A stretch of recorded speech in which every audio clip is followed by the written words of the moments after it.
संपूर्ण माय के YouTube news network पर आप सभी का स्वागत है।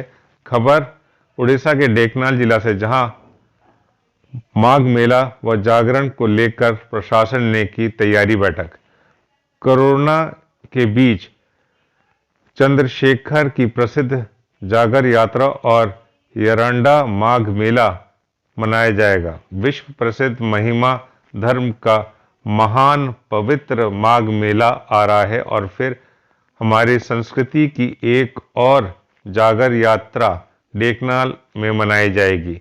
जिलाधिकारी सरोज कुमार सेठी ने बताया कि जिला प्रशासन सुबह 10:15 बजे जिला के सद्भावना हॉल में एक तैयारी बैठक हुई, जिसमें सभी अधिकारियों ने निर्देश दिए कि दोनों कार्यक्रम को सरकार के दिशा निर्देश के भीतर कैसे लागू किया जाएगा।